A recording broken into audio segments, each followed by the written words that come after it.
Good morning, Sam. Good evening, Mallory. Welcome back to Nobody Leaves, the only podcast where nobody is about to leave out of here because we're all stuck and trapped in here. Sam, I got another cryptic clue for you. You ready? I've been waiting. You've been lacking on the cryptic clues for I think 6 of the 7 weeks we've done this. So let me hear it. I've really underperformed in cryptic clues, so we're bringing it back. We got cryptic clues right here at the top of the show. The fans have been clamoring for it. You know, they're trying to solve these puzzles. So today's cryptic clue is a number. It is 0.000001, and that's the cryptic clue. I don't know why the first thing that popped into mind is you're gonna make me watch Steins Gate. I don't know why that like that just said, oh, that reminds me of the weird clock in Steins Gate and all the timelines and how they're all really long decimal numbers. But I assume that's not the clue. There's only one way to find out, and that's get to the end of the podcast. I see. So was this a clue for your pitch this week? That's what makes it so cryptic, isn't it? Although I did kind of give it away by saying that I'm going to answer it at the end of the podcast. So that's true. Yeah, I did pretty much play out my cards there. So yeah, it is about my pitch. You're making me Jim Halper the camera. Anyway, so I had a topic that I wanted to talk about, which is the little gacha machines in Japan. You know, where you get the little toys out of them. It's like what do you call it? What's the word for it? Gachapon, right? Gachapon. Isn't there an American word or English word for it though? I don't know. I don't think so. I think of it as little collectible baubles. I don't know. Yeah. Okay. A little collectible baubles gachapon thing, and you really are pitching Steins Gate. What's going on here? Okay. So, my bestie, one of our mutual friends, is a big fan of Haikyuu. And they have a very, very specific favorite character. They've cosplayed this character multiple times over the years. The name of the character is Yamaguchi. And fans of Haikyuu will know he's on the main team, but he's very neglected, and he does not appear in a lot of merch. So I have eagle eyes, everywhere I go, every gachapon thing, I'm always hunting for this little guy because he's never there. He's not any of the Kujis, anything. He's never there. And I found he's not the orange-haired guy. You're not saying. The orange-haired guy. That would be the main character. Yeah, no. This is okay. Basically the Waluigi of Haikyuu. That's the best way I can put it. Because there's this character's not making it into Smash, is what you're saying? Yeah, he's not gonna be the Smash representative. He's a 12th stringer. Sakurai does not respect him to put him in Smash. He doesn't have enough scenes to justify a move list, basically. That's the thing. He does have scenes, but he's just not. It's the same with Waluigi. Waluigi's in all the games, and they need him to balance out the cost, but he's, I don't know, he's just not iconic enough in the eyes of certain people apparently. I'm sure our friend is thrilled with this comparison. Yeah, I mean they talk about it a lot, Yamaguchi gets so neglected or whatever. I'm yeah, I know it's sad, so that's why I try double triple hard to always find any Yamaguchi merch I can. So lo and behold, I'm in the supermarket that I just go to every week, and there's a Haikyuu gachapon machine with 4 characters, and Yamaguchi's one of them. Look at that. That's crazy. That never happens. So I'm out of my mind. It is 400 yen a pop though. So it is I guess $4, probably less than $4, but still it's not a quarter to get. I don't know. Give a few more weeks of this trade war, and it might be about back to $4. Yeah. I mean, we may see the yen skyrocketing compared to the dollar, but anyway. So I've now gone 4 times to this gachapon, and I just kind of would like to show you what I've gotten out of it. So here's the orange-haired guy, the main character. Yes. So that's the first one that I got. And then here's the second one that I got. And then this would be the third one that I got. And then this is Oh, like no. the fourth one that I got.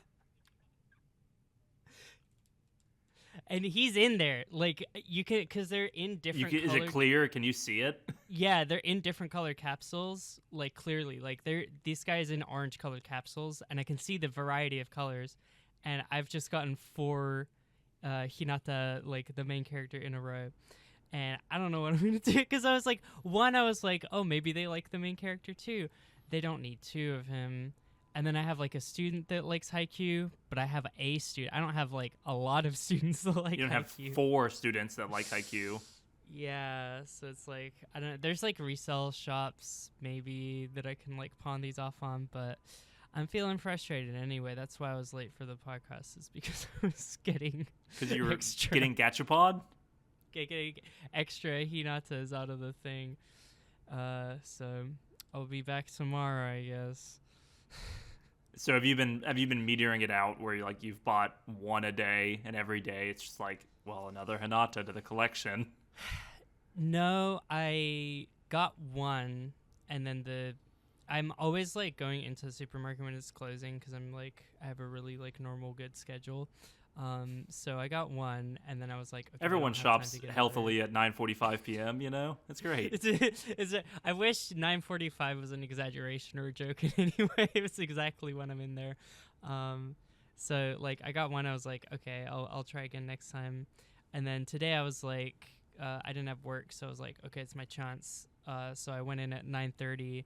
I got like my money exchanged, so I had enough for like 3 tries. I'm like, surely I'll get it. And then I just got 3 more Hinatas. So yeah, That is too bad. yeah. I think the only one of those machines I've ever used was in Japan, in Akihabara, and it was a JoJo's Bizarre Adventure one, and I got the dog, which is a good pull, because it was a Part 3 machine, and I could have gotten any of the Stardust Crusaders, but I got the best Stardust Crusader, Iggy. So I didn't know that's that my the only dog experience. Was the best character. He is the best character. He's in the opening secretly as one of the Stardust Crusaders. You just don't know, because they showed them all going represented as stars flying across Egypt, and he's just off to the side as one of them. It's like when Pluto's included as like one of the main Mickey Mouse characters. Exactly. He's part of the team. Mm-hmm. So is that your Are there adventure any- for this week, as you were hunting down Gachapon unsuccessfully? Yeah, that and my other really great topic that I was gonna bring to you is I was like, do you ever like meet a police officer who checks all your boxes?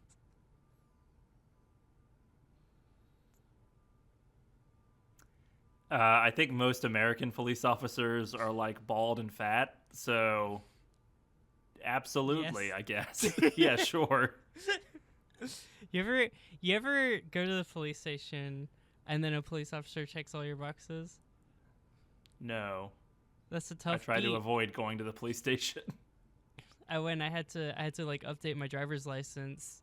I didn't do any crimes, but but I had to. But you would update have let the officer take you away. Is that what I'm understanding? it. I was really normal in the interaction, but I was thinking the whole time like, God damn, like wow, and yeah, and the problem is I thought that, and that's what like they're gonna eat me alive over it in like, you know, when I'm like rich and famous and they need to take me down. They're like yeah, like she literally wants to like sleep with like the fuzz with like pigs or whatever, and then that's gonna be my thing that I get got for. But look, it's not very ACAB of you, Mallory. it's not very. That was my thought. I was like, it's not very ACAP of me, but problematic fave alert. Anyway, that's my really cool topic. What do you That's think of great. that one? I don't know how to segue into what I've been watching this week, because I haven't had any interactions with hot police officers or collectible plastic Uh, Um, have you? Is there been anything interesting in your media consumption? I saw a good movie. Ooh, Not the movie we're going to talk about, but another movie. ooh, a better movie than Uh, movie. That's crazy. I know. It's insane. I have many opinions on both. No, I saw a ghost story movie called Presence, which was the best thing I can say about this movie was that it was 80 minutes long. So it was like in and out in an hour and 20 minutes, which is great. Um, it's a movie from the perspective of a ghost, which sounds very silly and is very silly, but the execution of it was really, really good. Because you kind of get into a weird, like, trance-like state where you're just really used to the camera at this very odd, almost like fisheye lens kind of level. And it's just floating ephemerally through this house the entire movie. Like, it never leaves the house. Characters come and go from the house. So you're like, oh, I want to hear what's going on in this conversation. Oh, they went on the porch. I guess I'm only going to get snippets of it. And you just get a little bit of breadcrumbs about what this really messed up family is dealing with. Like, all of them have different baggage, and you don't really get a full picture of any of it. And then it has a really cool conclusion. And you, as they become aware of the fact that their house is haunted, they react very realistically to it, which is like, this is bullshit. What are we going to do? Are we going to sell the house? Just like, And it's just like God, like I feel like that is absolutely how I'd react. Like, oh my God, like of course, right. But there is some twists and turns in the movie, including a really, really effective one at the very end, and it's really cool. And I recommend it highly. I don't know how many people are going to see this. It has a really weird trailer, and I was like not planning on seeing it, and then I heard a really good review of it, and I was like, all right, let me go check it out, and it is really good. So there's that. I also started Severance, but I'm only an episode in, so that's been my week. Oh yeah, we were talking about that. Yeah, Severance I don't know. seems like my kind of show, but I have to get further in. I feel like all these things, it's like, oh man, these are cool recs. I can't wait for Sam to put them to be, except for like this week. That is not what we're talking about. No, I will play. I will continue to use this podcast to watch stuff that I might like and might not like. I mean, that's fun. It's like there's more solidarity in like the risk taking if we go in it together. But Exactly. yeah, I mean, you may or may not get what I mean, but I hope you can see what Emilia Pérez. I'm not giving you that one. That was maybe the worst one yet. You haven't given me any of them, so I feel like Yeah, it's but like... they're not improving. So what can I give you? You're not giving me anything, so I can't reciprocate. I gave you so much. Who else could think of a transition related to Emilia Pérez? What, do you want me to lie? You want me to tell you that was good? It's my artistry, you know? Oh, yeah. Men to woman, or woman to men. Man to woman. From penis to vagina. So, Mallory, I think I've done irreparable damage to this podcast with my pitch this week. You know, I took a chance. I said, why not pitch something that neither of us have seen? Why not pitch something with a lot of awards recognition? Best comedy or musical at the Golden Globes this year. Most comedy. Nominated. Best. You heard me. Best musical. Yeah, no, Jesus. How? Most nominated Oscar this year movie. Most Oscariest Oscar. That will be determined in like a week from when this episode comes out, if whether or not it wins Best Picture. But it's got a good chance of winning Best Picture. So there's that.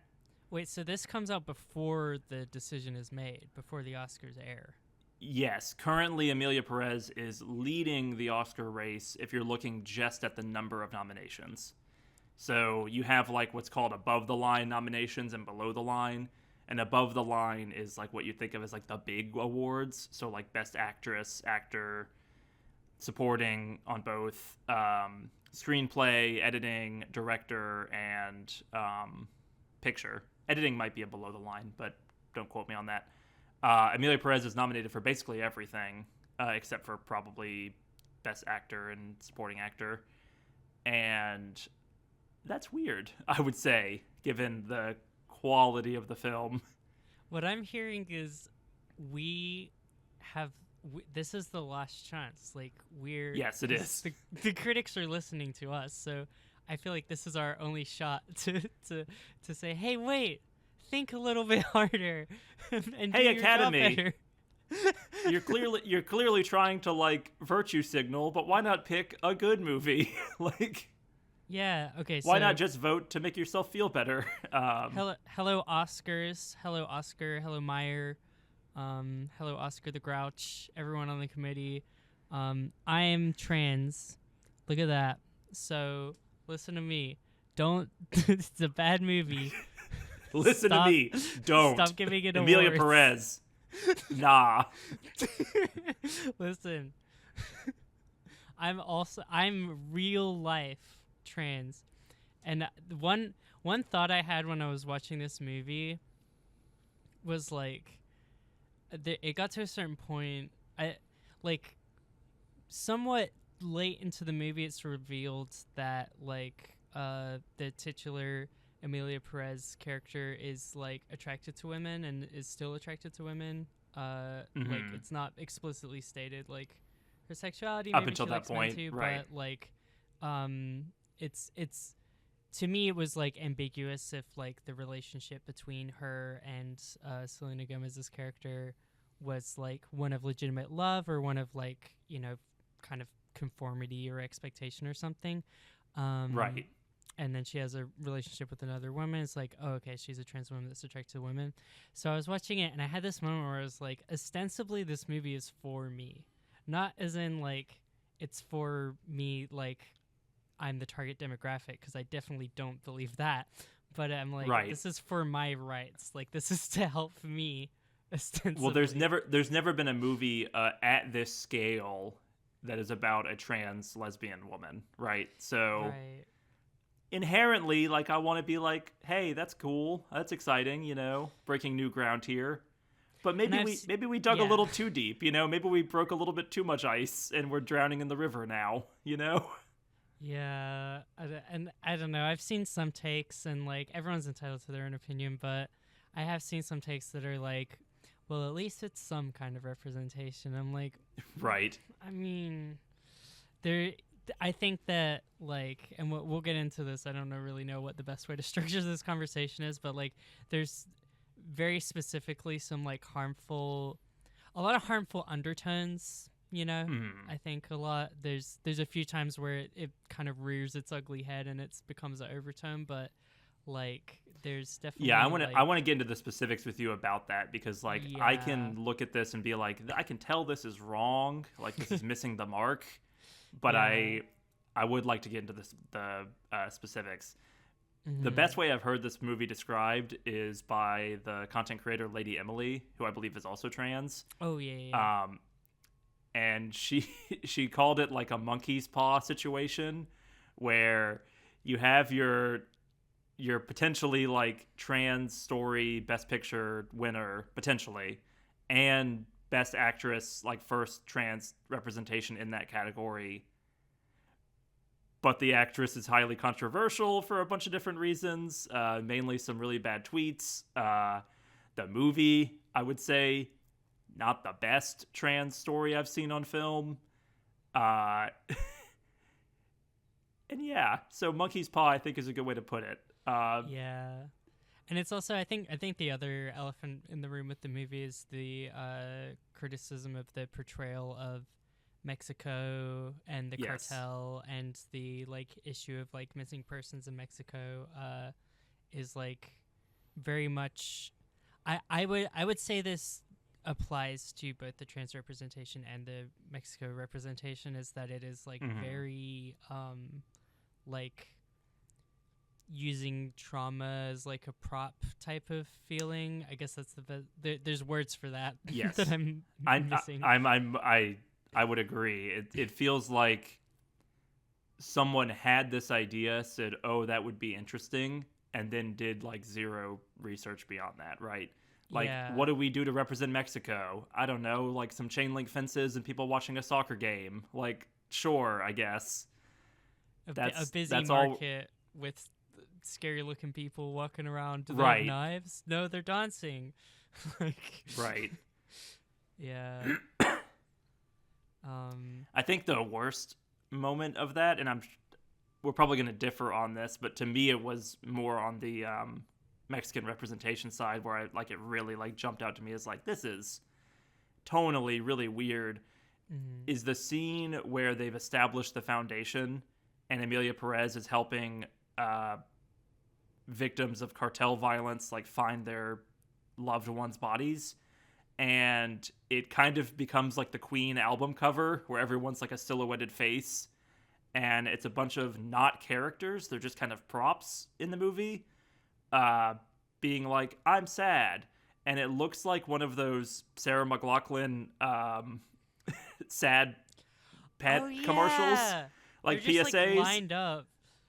Yeah, it felt exploitative, which I think is one of the big criticisms of this movie. And I was like, this is, from also just a plot mechanics perspective, it's just not working. But it also, it feels like it thinks it's going for the gold, and I don't know if it's on the podium, is kind of how I feel about it. Yeah, and I can recognize, like, I think what you said about, like, okay, he had the idea to, like, make this movie and then was, like, good enough and didn't do research. Like, first of all, as evidence, like, he made explicit comments where he was like, yeah, I didn't really feel like I knew what I needed to know, which is like, well, evidently you didn't. Are you sure about that? But it's also, like, I feel like it's a recognizable thing, like, I mean, we've both written stuff before. Like, I think it's like, especially when you're like, I would say usually more of a novice of a writer, like you can maybe have like certain ways that you imagine like certain groups or cultures, and you have a type of story that you want to tell that is like probably influenced by a lot of like cultural stuff or like other stories that have been told that are also maybe not the best representations. And then when you start researching it, it becomes too complicated for you to tell the story, the nice, clean story that you wanted to tell. And I feel like the mature writer response to that is either like, okay, cool, like bring on the complication and like, let me think about what was the core of what I really wanted and like, how can I integrate this nuance? Or let me pick another, like, okay, this story that I wanted to tell here isn't really going to work and vibe. So let me like pick another thing that like better fits with this. I think in this case, like, I don't know that there's another group of like bad armed gang members that they could have picked that would have like also not been insensitive to that group. Like it feels to me out of touch with like why gangs exist and like the reasons for that, as well as like you know, the like way in which like Emilia Perez's like atones for her crimes feels very out of touch with like the impact. She doesn't.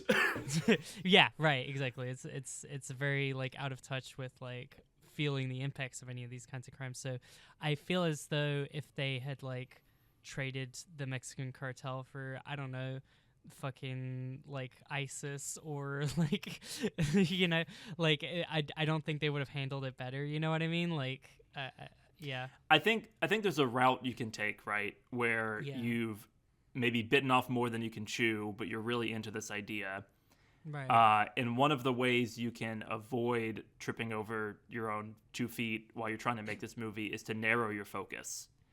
So if this was just a movie about the relationship between this cartel member who is transitioning and her lawyer, I think it would be a stronger movie, and it would also not run into like the complicated feelings that I think everyone is having around this movie when you make Emilia Pérez this like patron saint who is a patron saint only because she had a change of heart after transitioning, and it has this really weird morality about transitioning where it's like, oh, it's a rebirth, so you're just absolved of all of your previous sins, is kind of how it treats Emilia, which is, I think, where most people are bouncing off of it and going like, why would you glorify this person? It's like transitioning doesn't mean that all of your previous sins or actions are like absolved immediately. And so I think that's why the creator was like, all right, well, let's have her get into social work. But then that is the messiest part of the plot to me. It's very like hand wavy, and there's a lot of moments that just plot mechanics wise don't work. Like, why is Emilia Pérez, if it's a secret that she is, that of her previous identity is a secret to everybody, but she somehow still has all of these cartel connections in order to do this work, and that it was doesn't crazy to me. Like, the mechanics of it are glossed over in a way that is like frustrating as an audience member, where you're like, how is this working? Like, why is Zoe Saldana still here, and like, how is she contributing to this? And you don't, it's a lot of it's yada yada in favor of musical numbers that I think are kind of mediocre as well. But that's a trope of musicals, to be like, it's more about the feelings and plot is secondary to like the emotionality of the characters and the characterization through song. And you have like a surreality that a musical brings to this kind of story. But maybe this kind of story isn't good for a musical if you're trying to tell like a nuanced character study of a trans woman who was previously a cartel member. Like, maybe don't make it a musical, is kind of how I feel about it. Yeah, and it's like, I think that, you know, like, it seems like these kind of operatic musicals are like the background of the creator, so it's like, it feels it's like, this is what I do, I make musicals, but it's like, yeah, like the subject matter definitely does not vibe. So I think in his case I would be like, hey, maybe pick some different subject matter. And it really does just feel like a series of things that happens. I think also like, because musicals, and you're supposed to highlight the emotional moments, but it also like yada yada so many emotional parts. Right. Like, you don't, like, the friendship between like Zoe Saldana's character and am I pronouncing that right? I think Zoe Saldana, I think so. Rita is the character's name. Rita, okay. The friendship between Rita and Emilia is like very central to the plot. There is no song about their friendship. There's no song about like the longing in the relationship between like Selena Gomez's character and Emilia. Like, I don't know, there's so many like things that should be like the core emotional things that they don't do songs about or have any scenes establishing. It's just kind of like, time has passed and we've had a time skip and now these characters like each other. And it's like yeah, if you're gonna make Rita so much of the movie, she really like loses any agency for like a huge chunk of the story. And it's like, I don't really know why she's choosing to work with Emilia post-transition, like post her being recruited in London. I don't really know how their work, I don't get her motivation really at all, because I understand, like, the clunkiest part of the movie to me is how they both suddenly become really interested in recovering victims of the cartel's bodies, right? Like, for families who are victims of like drug violence. Rita has like vague problems with corruption in the start of the story, and that's maybe the strongest musical number, is like her first scene where she's developing a script essentially for a different lawyer to give in court, and she seems to be very frustrated, and like it's clear that she's upset with how the court system in Mexico works, or how it is portrayed in this film. But that's kind of all you get, and she also chooses to work with somebody who is like an antithesis to what she seems to be frustrated by, and the movie doesn't really play with that in any interesting way where you might expect it to. like Rita is a very conflicted character, but there's not enough emphasis given on how she feels about working with a cartel member, Yeah, which there's seems not, like it would be a very important and impactful choice for her to make in the movie, and it's kind of just glossed over. Like she just says yes, and then she's rich, and that doesn't seem to change her life in any way, and then she's goes back to working for this person who she's terrified of, and I don't get it. Yeah, there's not like a moment where at any point in the movie where she chooses to do like the morally upstanding thing, which like seems like it's like you've set up the character as like, you know, she helps criminals or out or whatever, and does it out of necessity and has some angst about it, and I feel like the closest it comes is like you know, when they start helping the like missing people, like the victims of the cartel, but that's Emilia's choice, and she just kind of like is like, yeah, Emilia, this would be a good idea. Like that's, I don't know, it's very much, but it's fully Emilia's like seeing the you know, victim and being like, oh, maybe it was bad to kill people.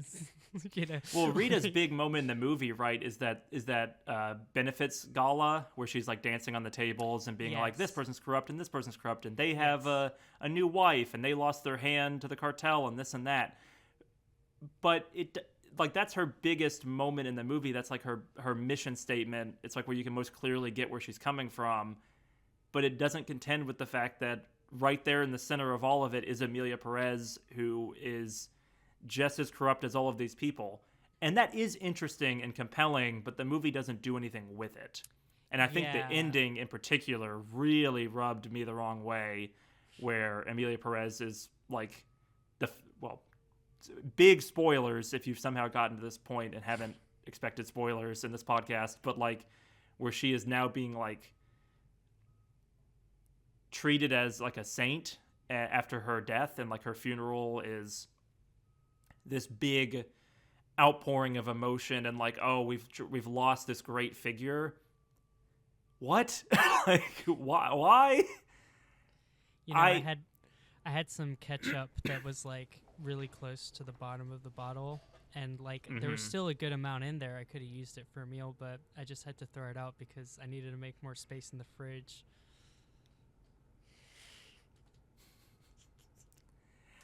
Stupid. I want your opinion on that. Was pretty good. I like that better than your transition to like we're Emilia Perezing the movie or whatever the hell you said earlier. But that's Emilia Pérez, are we into the next topic? Yeah, whatever your transition was. I want to hear your opinion on this. Something I don't inherently disagree with making this movie, like with the one sentence description, right? A cartel member just wants to transition, and what are the ramifications of that? I think representation, and this might be a flawed thought process, so I want to hear your opinion on it. I think it is okay to make a movie about a bad person who also is trans. Like, I think that is inherently interesting, and it deepens the well of LGBTQ representation. Like, I know that I've heard this debate when it comes to like gay people of like, why does every gay character have to be like saintly or tragic or what have you? Like, why not have interesting gay people in movies who are more in depth than just their sexuality, right? Have gay villains, have gay like complex characters. Like, more complexity in representation is ultimately better representation, is my belief.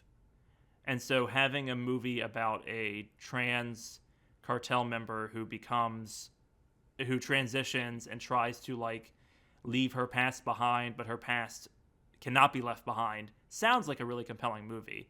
I think the movie fumbles heavily with like the morality of Emilia Pérez and doesn't contend with her past actions, and that's why people are like, this is a really misguided attempt at making a trans narrative. By treating transitioning as like a reset, but let me hear your opinions on it. That's just like my big scale thoughts about what this movie is doing wrong and why some of that controversy exists.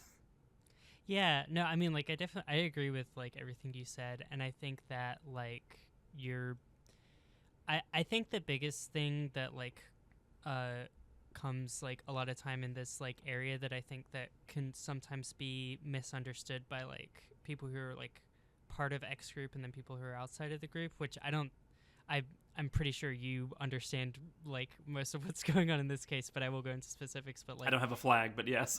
yeah, but like I think a lot of it is the specificity of the stereotype, you know, like it's like yes, we should have like evil trans characters, we should have good trans characters, we should have complex trans characters, like we should have all these things.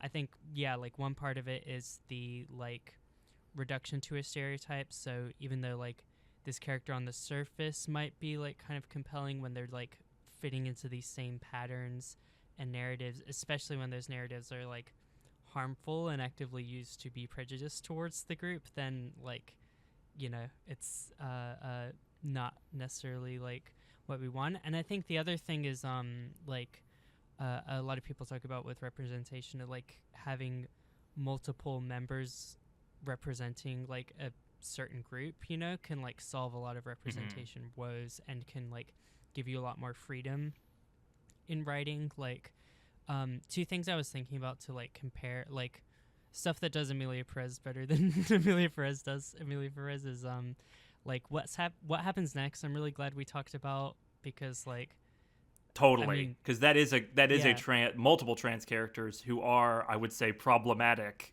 Yes. Yeah. But it contends with their nature. Yeah, like it's the focus of like so much. It's like, you know, and it is, I think, playing with that narrative, like the idea of a reset. It's like clearly this hasn't reset anything. Transitioning has not reset anything from them. They're carrying all this like baggage and like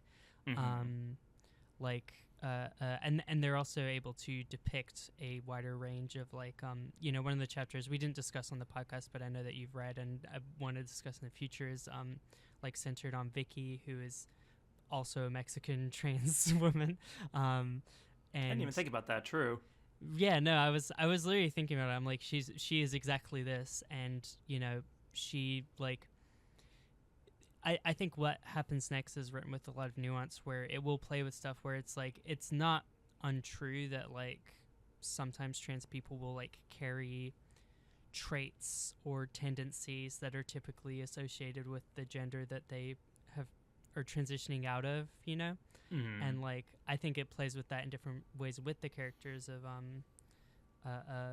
Vicky and Xandra, but like because there's two of them, they have a lot more freedom to kind of like be like, this is a trait of this individual person, you know. And when I'm reading it, I never feel like, oh, we're painting with a broad brush and saying that all trans women are like this, you know. As opposed to Emilia Pérez, which is one trans character and then some like background singing extras and bandages, and that's like all you're gonna get. There's not a lot of characters in general, which is another topic that we should talk about later. But like, did you have a moment in the movie where you thought that Zoe Saldana might like Rita's character might want to become a man? I kind of got that impression, and for a while I thought the movie was going to be going in that direction, where like these two characters were going to be meeting like ships in the night and then passing by each other. Yeah. And that would have almost been a more interesting movie. It would have been cooler for sure. Yeah. But yeah, the other movie that I draw comparisons with was Moonlight, because I think Moonlight is not about a trans character. Like the main character is like a gay man, but like I think deals with similar themes of like, I think the, you know, Chiron. Is it Chiron? Fuck. Chiron, I think it's Chiron. It's been a long time since I've seen the movie, but yeah. Like when he's a kid, like a lot of the bullying and stuff, like he kind of has these like more feminine traits or whatever, and he has to shed a lot of them to like survive, you know, which is like the same conceit of Emilia Pérez, and then he becomes kind of like a like, you know. He becomes like a hardened gangster kind of guy, and that's tragic, not just because his environment has pushed him towards like becoming a criminal or becoming a drug dealer. It's like there's a lot of implied societal issues with like what has happened to him, and like in the criminal justice system has failed him, or the education system has failed him. And then another layer deeper on all of that is his identity, his sexual identity. Exactly. Yeah, and it's, And that's you like know, heartbreaking. yeah, and like it's obviously like being gay doesn't mean that you are feminine necessarily, but it's like he is depicted as like someone who was more feminine and had to like shed those traits in order to like survive. And yeah, like I think those are some good versions of this. But I did like the thing that I really wanted to, because I made a list, and I think this would like probably be the most efficient way of like zeroing in on like the issues of this movie rather than like being so vague on them. I want to go back. I want to get back to Moonlight and like the Oscar conversation in a bit, but first, let's dig into Emilia Pérez and like the specifics. Like, I want to hear where. Let me just. I'm pretty sure this movie didn't work for you, right? Yeah, I mean it's I mean like it didn't work for me, but it did not work. But yeah, for me. It's also just boring. But I mean, so like it is pretty boring. Yeah. Because the reason why I felt like I needed to make this list is because I think it's very. I think a lot of the transphobia is very understated and lies in a lot of assumptions, and I think that, like, watching it, like, you can kind of feel the worldview, but they're not saying a lot of like explicitly negative things, and I think like hurling all of these at the movie as like insults, like I feel like the director has plausible deniability about like all of them, but like there's nothing, like they fit real neatly within like these stereotypes. So these are the ones that I clocked.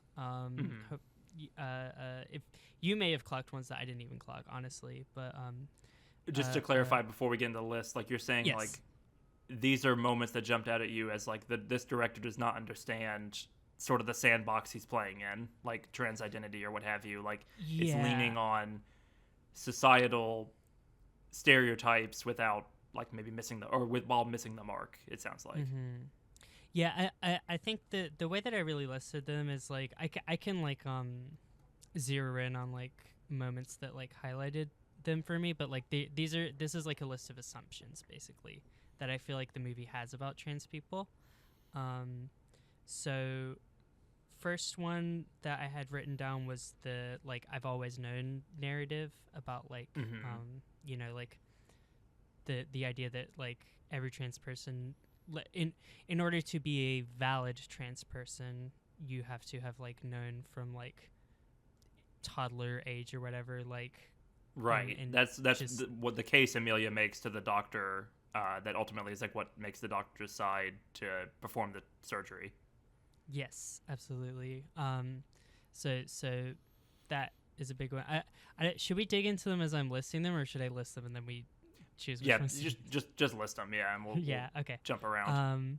So yeah, the second one that I had was like the idea of like deceptive transition or like illegitimate transition, like the idea that there are I mean that I've always known is also like tied into like illegitimate transition, but like the idea of deceptive transition and like, you know, that's a thing, I guess, like I don't know, like meaning like Emilia is using it as both a transition, like finding herself, but also using it to like avoid like the cops or what have you.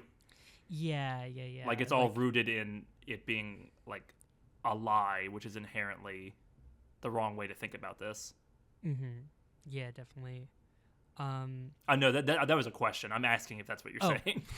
Yeah, no, definitely. It's like the idea that like you know, like I mean it's hard, like maybe it didn't deserve its own bullet point, but I think it ties into the like, you know, there's the people who are really trans and there's the people who have like external motivators that would like make them lie about being trans.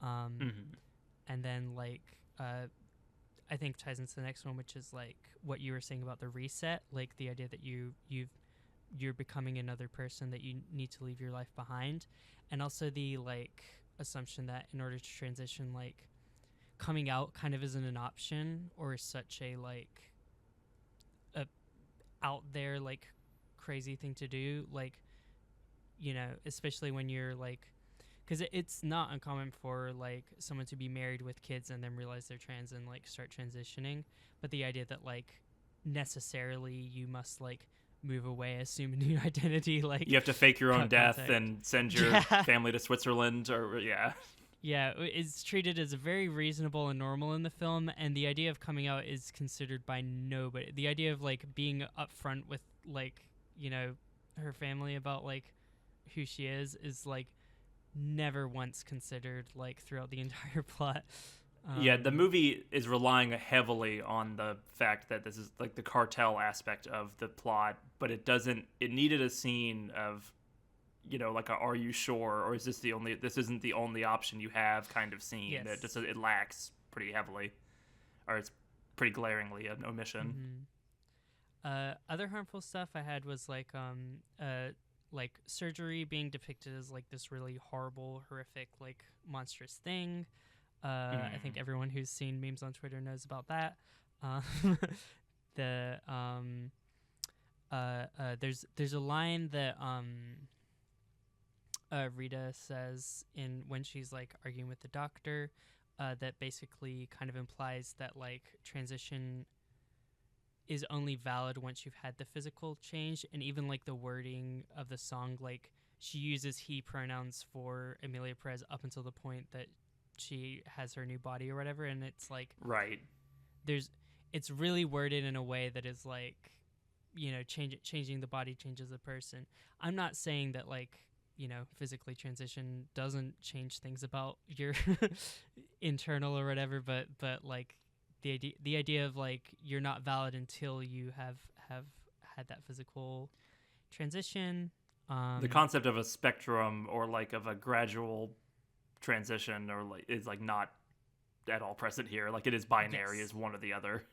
Absolutely. Man or woman, Do man. penis, vagina. The last two I have, one is like default assumed attraction to women of like assigned male people. I think is that just feels like it. I mean, like it because it's never said. That's maybe like a weaker assumption, but like it still feels kind of like the fact that it's never addressed like by anyone makes it feel like that is the assumption. And then the last one is just like the exoticism and like the kind of horror. I'm thinking like the scene where she like flashes like Rita or whatever when they first meet, like with her like she's like you've begun it could take years or whatever, and she's like I'm on HRT or whatever, and she like flashes her. Oh right. When Emilia's recruiting Rita originally. Yeah. So yeah, those are the ones. Are there any that you want to? I know it's a somewhat long list, but like I don't know if we can dig into all of them. But are there any that like popped out at you? I guess. I would say you covered them. I circling back to like the format of the movie. I think making this a musical is a really big mistake. When you mentioned like how binary it treats the act of transitioning, boy, setting it to a musical number really rubs people the wrong way, and I totally get why. Like I think the most viral moment of this movie is like that people are.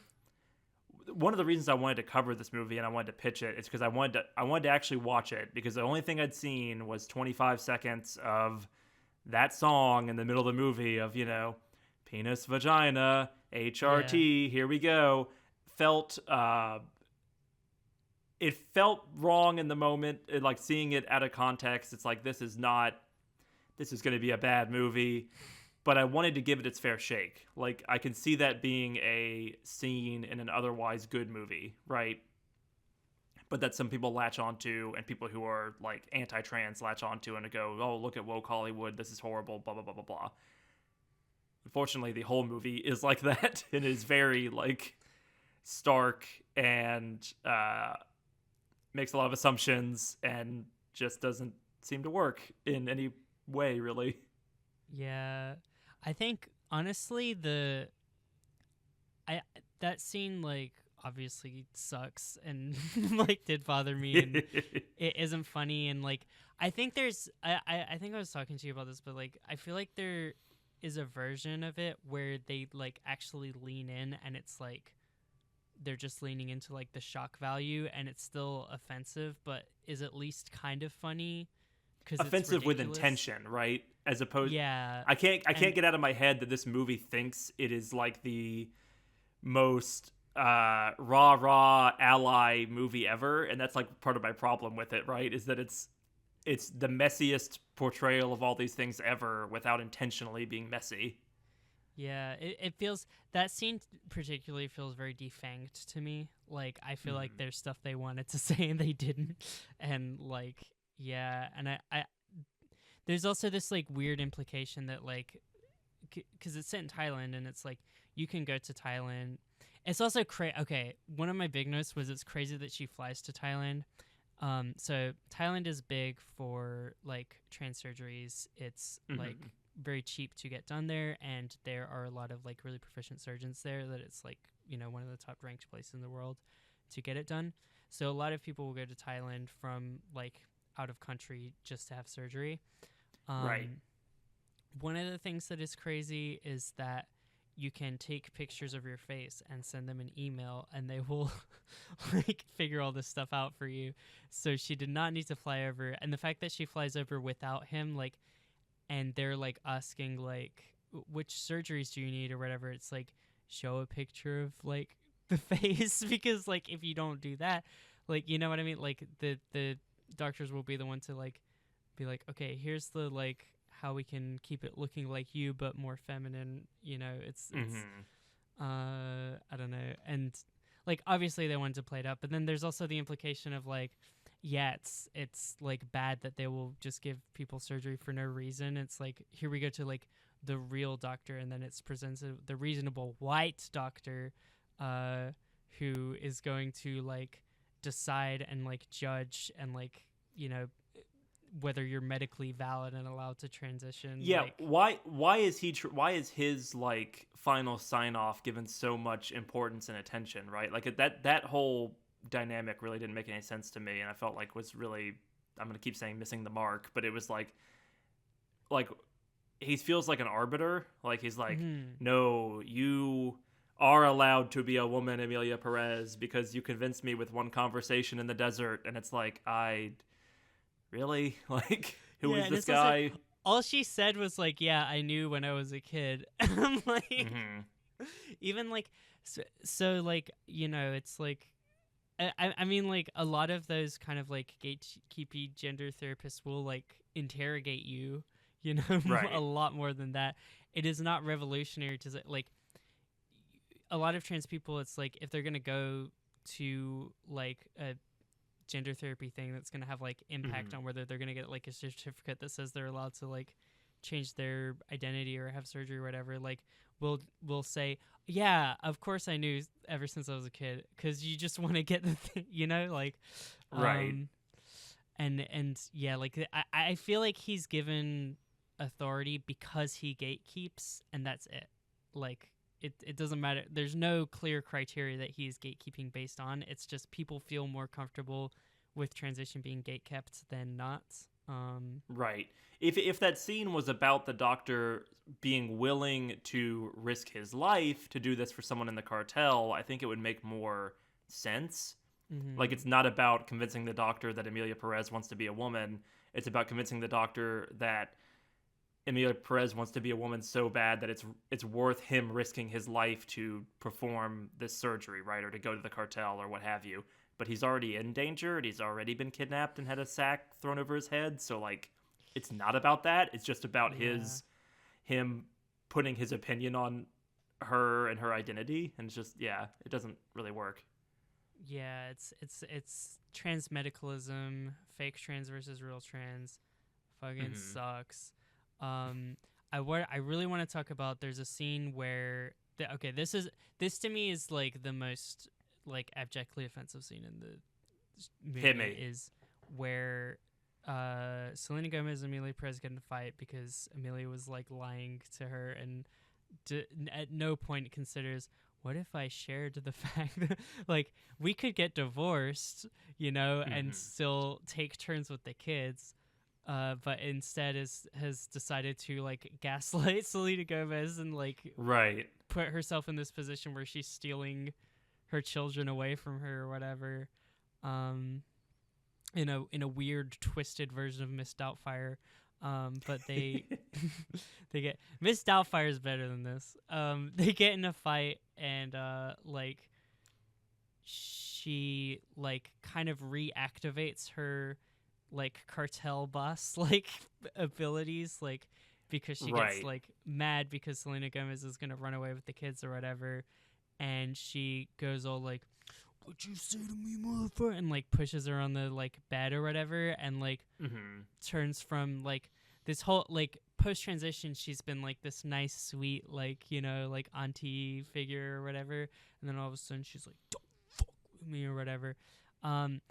That's bad. I don't think that's good representation. The way that scene it plays out, it makes it seem like the filmmaker is saying, "Oh no, Emilia's actually a man," which is not the right way to handle that. And it is like character suicide in the movie. You needed Emilia to be more of a real person, right, for the whole movie to work, and to be more nuanced, and to have her old life still be present in the new character. Like the movie treats them as two completely separate characters, except for this scene. And by doing so, it makes that scene seem to imply that Emilia is not real, which is the wrong way to handle it, I would say. It's this like Jekyll and Hyde thing where like right, that's a good way to put it.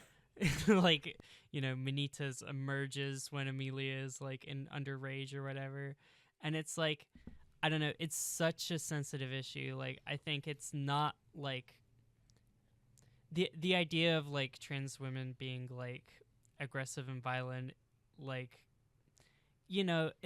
it's not nothing. People are raised with male privilege, they're socialized in a certain way, and then they transition, and like sometimes like what you were socialized to do is what comes out in a heated moment. But it's like that is like really a sensitive topic and is like the main fear. And like I don't know, every trans woman I know in real life spends fucking every minute of their day just like policing, like, gotta be nice and sweet and put on a big smile because I don't want to get called a man.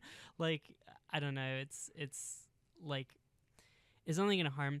It feels like this movie feels like there's this article, I don't know if this is still true, but like there's this article, it used to be like one of the top, like it was in like a major publication and was like an opinion piece, and like when you Googled like the trans issue or whatever, it was like the first thing that would come up. And it's like such a it doesn't say anything explicitly anti-trans. It is just like the whole time being like, but there could be a risk of this and there could be a risk of that, but it's really sad that people have to deal with gender transition. But what if like one of them was like a big angry man that like sneaks up on you or whatever? Like, I don't know. That fucking sucks. Yeah, the anti-trans propaganda machine has definitely been going burr lately. Yeah, I think the quote that I saw that completely like chilled me to the bone was that the like Republican super PACs in the last election spent like the equivalent of $130 per trans person that exists in the U.S. Like they spent so much money. What's up? Yeah, your check's coming in the mail, Mallory. I will not rest until a Republican gives me $130.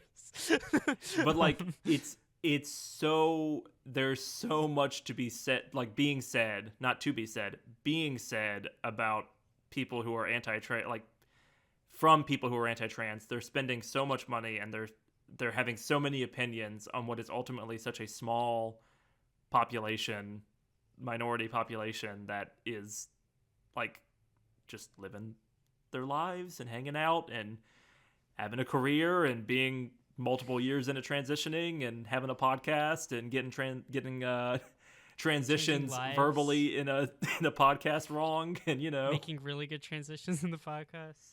making amazing segues. Yeah, exactly. Yeah, I don't know. Okay, the other worst scene is fucking when it's like how Emilia Perez is introduced in the movie is Zoe Saldana goes to the bathroom and it's like goes to the women's bathroom and she says like, oh, I need to like use a tampon or whatever, and goes to the women's bathroom and it's like, this is what women do is they say I need a tampon and they go to the women's bathroom. And then like she gets a phone call and there's a creepy man's voice on the other end and it's Emilia Perez and she's like, why you're in the bathroom, you should be up taking credit for it. And it's like, okay, so you're being spied on by the trans character or whatever in the women's bathroom, and this is the whole thing that every Republican cares about is the bathroom issue. And it's like, okay, this is really good helping, thank you. Like, I don't know, It seems like one of many points where a script revision would have caught that, or like some like involving trans people in the creation of this movie would have maybe caught that.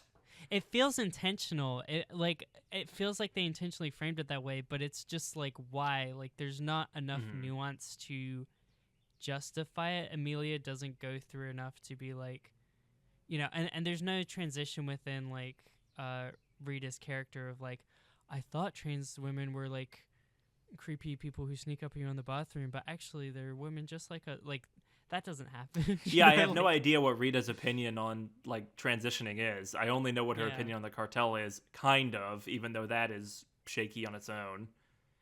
Removing the misguided representation of Mexican people and trans people and everything else, this movie just does not work plot-wise at all. Like, it switches gears too much, and it's trying. I've read that the director was attempting to like start it out as like this gritty Sicario style cartel movie, and then switch gears into like a overly dramatic telenovela, while also being an opera and a musical, and that just seems like too much in the stew, if I'm being honest. Like, for like as a movie, even getting away from all of this messy representation stuff, it just does not work. Rita is the main character of this movie. That is called Emilia Perez, and her last scene, the movie ended and I was like, what happened to Rita? Like, her last scene is like talking to the kids who I don't think she had any scenes with up until that point. And now she adopts them. And then she adopts them, and it's like, and I don't know how Rita is supposed to feel about Emilia being dead. I think the movie thinks that you're supposed to be like, oh, Emilia's like lost her best friend and her soulmate in life, but it's like, I don't get that at all. Like, who is this person? Yeah. And the car exploded. I laughed. I gotta admit, because it was just so ridiculous. Like there's also the part where here's the thing, because I feel like Emilia and Selena Gomez, and it's crazy that we haven't talked this movie had to be bad for me to not have talked about Selena Gomez for an hour. That's crazy. But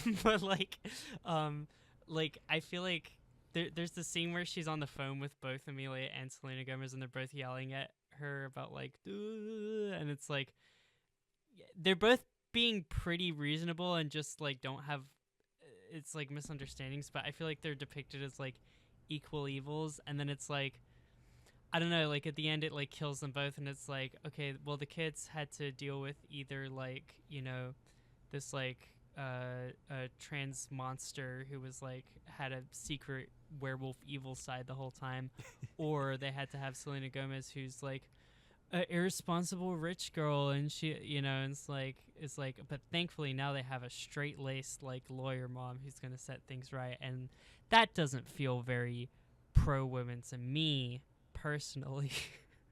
I have one opinion about Selena Gomez in the whole movie, and this is indicative of the movie. I think the song, like the set piece that worked best for me in this entire movie is her, like essentially engagement party at the karaoke bar. Like, I think it's shot very interestingly, and I think you feel this connection between her and nameless guy who is like not even a character, and that's a problem. Because it's like the only like heterosexual moment in the movie, and I think shot the best in the like the least complicated and just works as like a scene. And it's like, oh, I wonder why. I was looking at like because I was trying to figure out what I was gonna wear for this one, and like her like dress, like one piece or whatever she's wearing in that with like the roses is gorgeous. Like I don't know, she's beautiful. That scene is filmed really well, like with the it's cool colors, like the use of all the colors and like the not stereoscopic, but essentially like the like mirrors. It's like facing two mirrors at each other, like with the camera in the karaoke bar like capturing the crowd and them, and then like it's very dreamlike, and it's like, wow, they put a lot of thought and effort into this relationship that's not explored. This like the only heterosexual relationship in the whole movie. It's like, man, I wonder why. Like, I wonder why this creator can nail this and not the rest. Because Selena Gomez is a very famous singer, and then they'll put that music video on YouTube, and it'll do numbers. Well, yeah, no, her casting is definitely very intentional, but maybe not for the right reasons. I've heard a lot about her Spanish not being very great. I don't think either of us can comment on that because we don't speak Spanish. I cannot. I literally haven't taken any Spanish classes since like the 7th grade, so I got nothing. Yeah. I took Chinese in high school. But I mean, she's I don't know, like the fact that she's in this movie, I'm like, I don't know, you're like, it's okay, you're pretty, like you can, but and I like Zoe Saldana too is the thing. I think she does act when she's on the screen. You know, I like she is visibly like cracking apart in almost every scene that she's in, and it's like, if I'm just watching her and not listening to what's being said, I'm like, this is a really good performance. But then there's a whole movie around that. Yeah.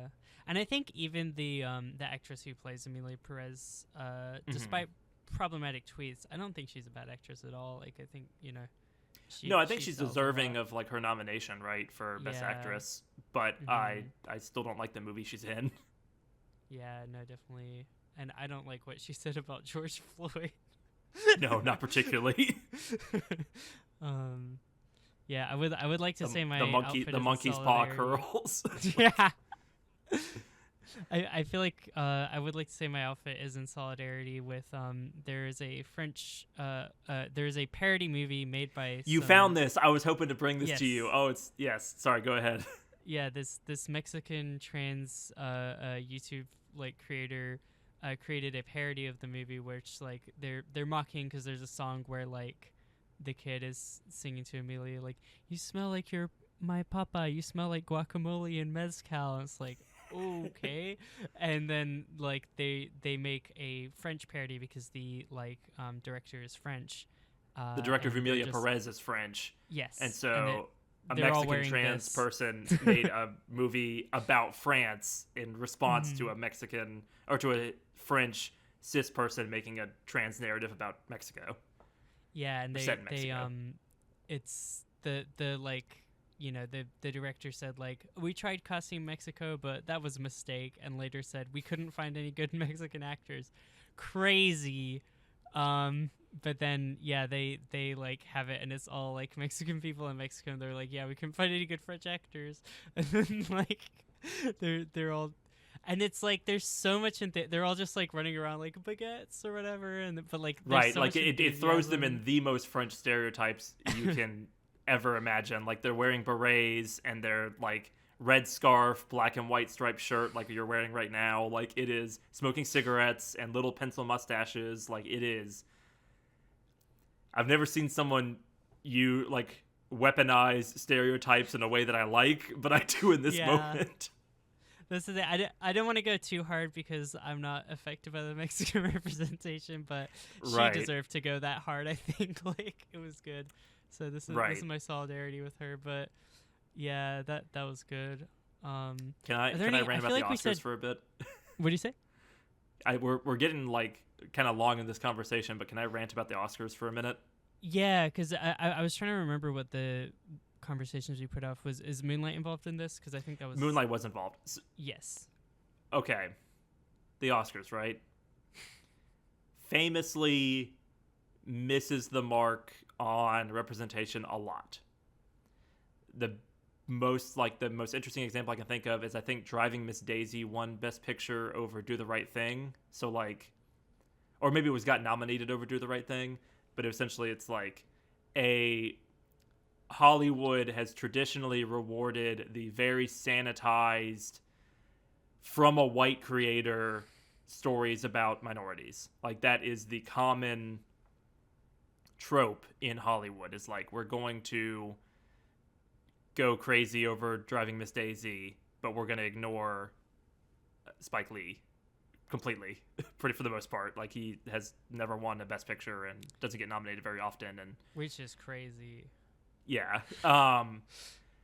Now that has gotten better because the Oscars redid their voting body, famously, because there was a couple of different Oscar years where no minority creators were represented in like any major Oscar category, and then like that started the Oscars So White movement, and the Oscars responded to that by expanding their voting body to include more women, people of color, international representation, and also just younger people. And that has resulted in a much more interesting race since then, like since that decision happened. You see a lot more movies that would not be traditionally a Best Picture nomination every year. A lot more foreign films are nominated. It went from none most years to one or two, which doesn't sound like a lot, but is like 20% of the nominees for Best Picture. There's usually 10. Yeah. It's usually a short list anyway. It has resulted in very interesting movies winning Best Picture that would not traditionally win. Everything Everywhere All at Once and Parasite are like the two examples that like jump out to me immediately, and as is Moonlight. Moonlight, Everything Everywhere All at Once, Parasite, these three films would never have won in a million years. You can also throw in Nomadland there, which is like the first or the second female director ever to win in Best Picture, and also the first like Asian director to ever to win Best Picture. I think I might be a little off on some of these, but essentially like these kinds of records are being broken like every Oscar now. Like these like representation has improved significantly, and even like really, and it's resulted in really cool and interesting movies ending up in these races, and that's very exciting. That being said, it seems to have backfired in this moment, where there is like a tendency to pick and vote for what appears to be like a thoughtful and interesting and minority-led film, where Emilia Pérez checks those boxes, but then when you actually think about it critically, is from a French filmmaker who is not trans or Hispanic or anything like that. And so it's resulted in this kerfuffle where now Emilia Pérez is the most nominated movie of the year, one of the most nominated movies of all time, and it really feels like that old Hollywood thing of, we're going to pat ourselves on the back and push for this liberal, like, quote-unquote woke movie at a time where Trump is now reelected, right? And it draws a lot of weird parallels to 2016, where the two frontrunners were very famously La La Land and Moonlight. And La La Land was like maybe unfairly poised as like, all right, this is the very white movie. This is the very like traditional Hollywood movie. It's good vibes for the most part. I know that movie makes some strong choices towards the end of its film, but like it was seen as like old Hollywood versus this is a gritty indie from a minority creator about minorities, and it's also really, really good. And so Moonlight won that award, and it felt like a turning of the wheel, and that was like very exciting. But now we're here, and Emilia Pérez is not very good. So yeah, the best way I can summarize the movie is because like again I have to highlight, it's like not explicitly, there's nothing in the text that's explicitly anti-trans. And it is right. If you don't think too deeply about it, it's exciting that a movie starring a trans woman set in a foreign pro-trans. country is a Right. Best Picture nominee, right? Like, Absolutely. But I feel like it is. There are transphobes in my life. I have transphobes in my life. I don't know how else to say that. And I feel like them watching it, they would become more scared of trans women and of transition and to become more opposed to it. That is my feeling about like the impact of the movie. And I think that there are neutral fence sitters that would become more reinforced in some of their fears at the same time that they might it still kind of like holds on, and it's almost worse because on the face of it it's like pro-trans, so like people might be like, well, this is a pro-trans movie, but you know, I'm getting like negative vibes, you know, about the trans community from this, you know. right. Or so like that song that went viral, anyone who's like a fence sitter but maybe has some transphobe tendencies will look at that and be like, this fucking bullshit. Like, you know, that kind of reaction is probably why that moment went viral, and is part of why I wanted to watch it personally, to be like, well, are people being too mean about this movie? Is it actually that bad? And unfortunately, it's a stinker. Yeah, I'm glad we found out, and I think like, you know, there's the whole like platform responsibility. I think we're small enough that we're the perfect channel to talk about it, but I haven't checked, but I kind of hope a lot of my like favorite trans content creators haven't talked about it, because I just don't want it to be more in the zeitgeist than it is. But you know, Well, if it wins an unfortunately, this movie Oscar- has been like thrusted into the zeitgeist because of how successful it's doing at like the various races. And I wanted to mention as well that there is a tendency when a movie is a front runner in the Oscar race for a lot of hit pieces to come out about it. It's like oppositional research is done. It's almost Yeah. like a political party, right? So like someone on the not in the Netflix camp is, you know, digging through the lead actress's tweets and trying to looking write for stories about George how Floyd. right is interviewing people in Mexico about how the movie's failing there, right? Like this is done not with good intentions, but to like smear the movie so that it doesn't win Best Picture. Like that is just what's happening. It's happening right now with The Brutalist, which is like another front runner for the Oscar race this year, because it uses AI to improve Adrian Brody's Hungarian accent.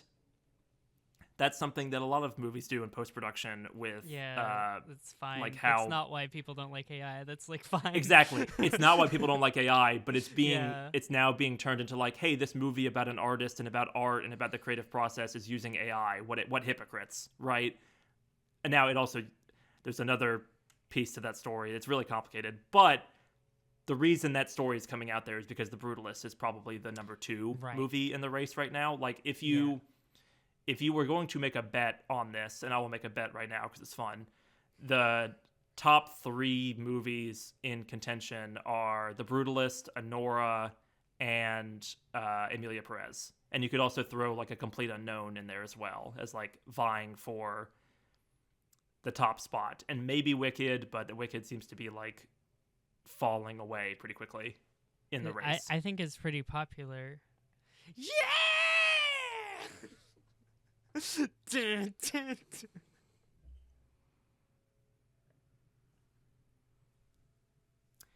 The movie that has had the least smearing happening to it so far. Oh yeah, no, I'm not giving you anything. You need to sit there and think about what you've done.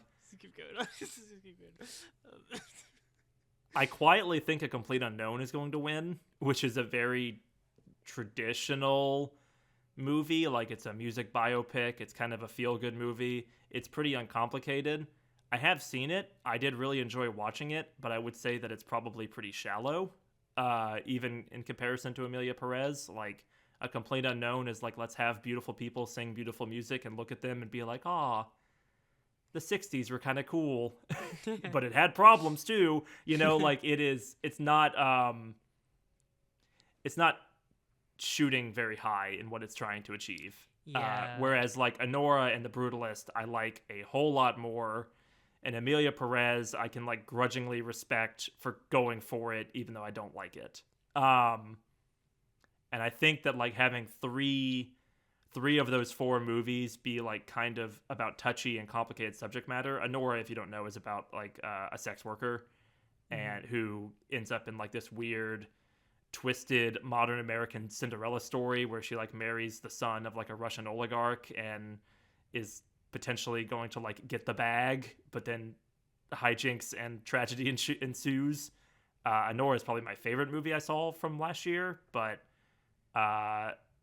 it is complicated and kind of it makes bold choices that I would say A Complete Unknown doesn't. So I'm staking my claim right now that I think A Complete Unknown will win Best Picture.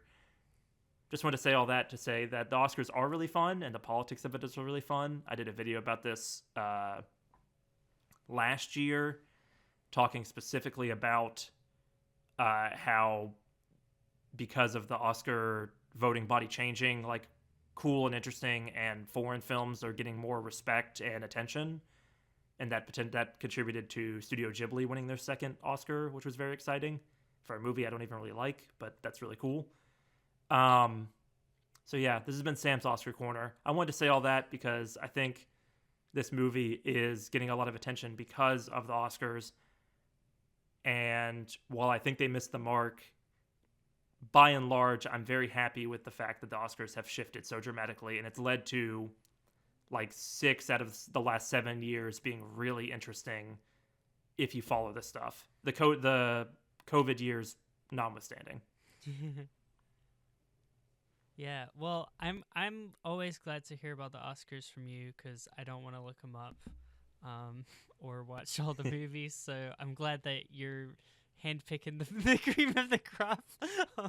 Yeah, no, I really sent you in the right direction this time. But I mean, because I'm guessing this is the only. Give me the. You haven't seen Wicked, right? I haven't even seen Wicked. I haven't seen. I think this is probably the only Best Picture you've seen. Yeah, and I also Best Picture didn't watch nominee. Everything Everywhere All at Once, but I know I'd probably love that. I've only heard good things about that. I did watch Parasite. That's cool. And I like La La Land.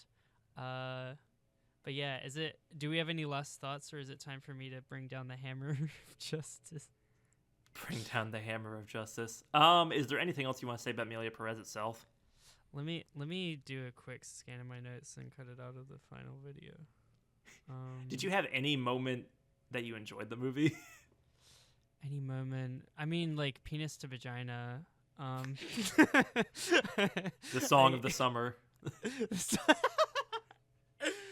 Don't tempt me. I'll start listening to it and then I'll like it. Yep. Okay. I like when she books first class. I've written.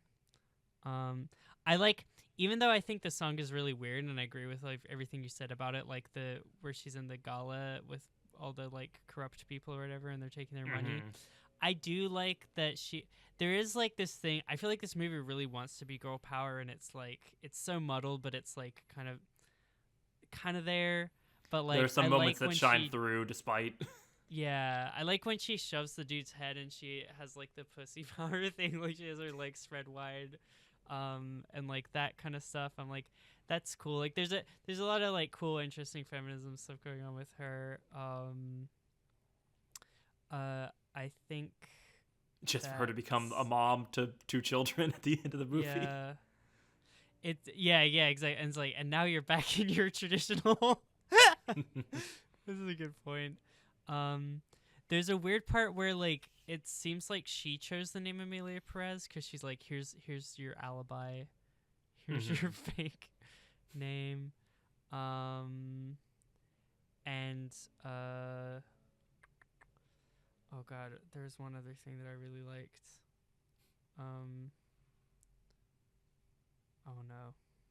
Never Do you mind. like when Selena Gomez is like shot on iPhone, like commercial for like a second? Oh, yeah, okay. I just scrolled past a note that said the phone scene is cool, and I had no idea what I was talking about. But it was that. That moment did not work for me at all, but they were trying to be interesting. I like that it was... I liked it because it was just like... something fucking interesting happening in the movie that wasn't like just annoying or boring.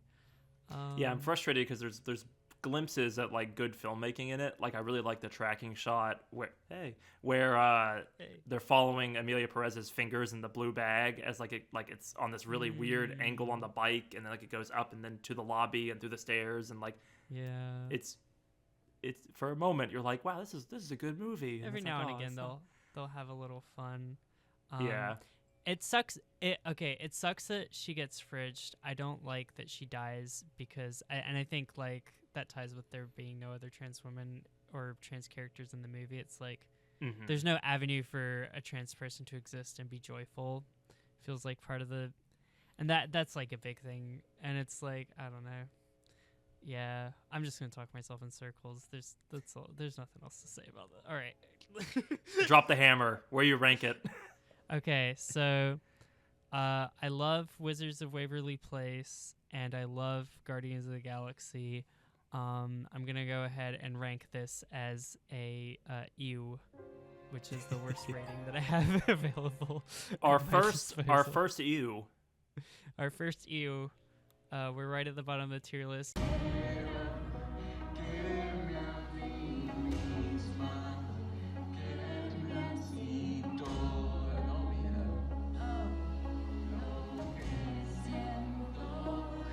Mallory, save us from this. What are we watching next week? Okay, so we have a somewhat longer break next time, which is something that we've talked about, and I talked about wanting to take advantage of. You love to steal my time. But, like, here's the thing. I did the math, and, like, time-wise, like, bare minimum, like, this is probably going to take you less time than Emilia Perez, and yet I think it will maybe feel longer.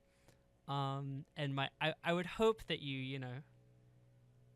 Mallory, I didn't pitch Emilia Perez because it wasn't revenge. It wasn't actually revenge for Stop Making Sense. I promise. I know, and this isn't revenge. This is just me being selfish again, which is like just inconsiderate. But when am I gonna have a chance like this again? You know. So and I feel like I've really been trying to lay down the foundational texts with my early recommendations. Oh God, where are we going with this? So like things that are very, very important to me. I don't know why I'm being so cute every week about the like keeping you on. That's okay. I think I gave like a massive pitch the last two times. I don't know how to just say what I'm gonna pitch each week. You could start with the title. Okay, so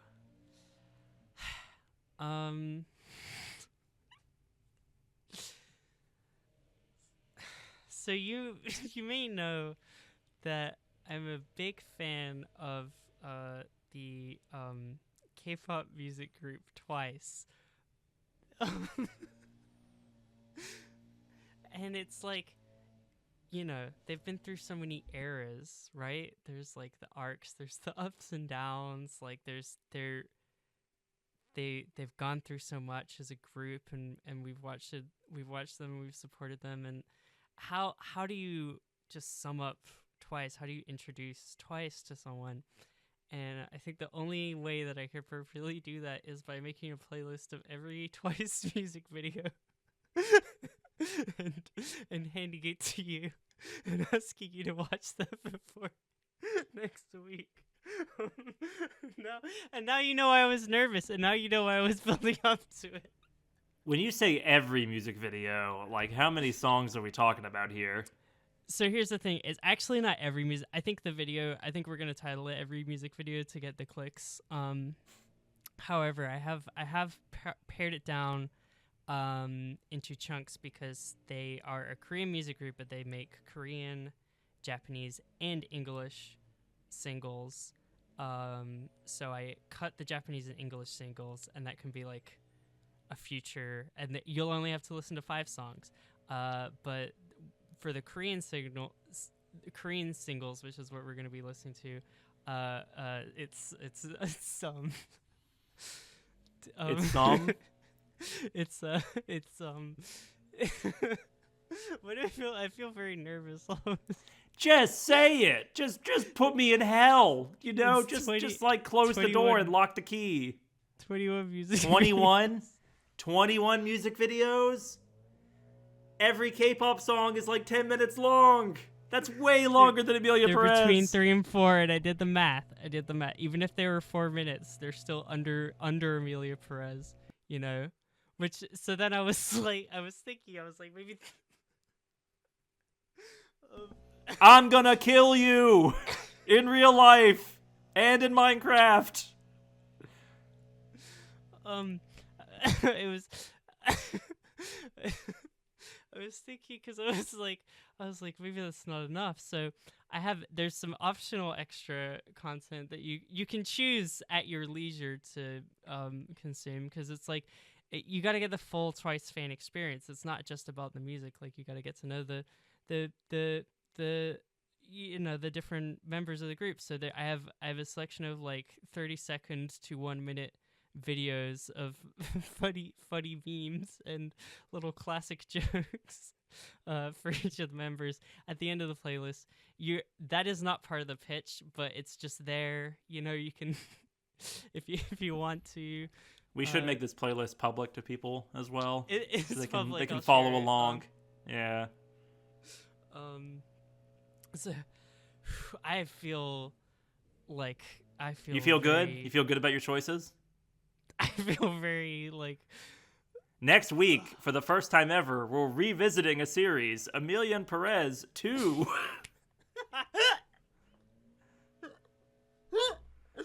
Look forward to that in 2 weeks. this is the worst I'm gonna get. All of my recommendations after this are gonna be good things that you like, and they're gonna Mallory, be... I thought you would like Stop Making Sense. I don't know why you've been punishing me for a month. It's not. I'm not punishing you. I'm just like you. I have to be selfish every once in a while, and by every once in a while, I mean pretty much everything I've recommended you so far. But maybe I'll be benevolent in the future. Is what I can promise. But it's like here's my thing is like it's enough time, like you can watch the videos, but then you can have the songs on your like running playlist, and you could like you can see which ones stick out to you, because like it's a lot, and like everyone has their own favorites, and I'm just talking through the nerves at this point. Good night, Mallory.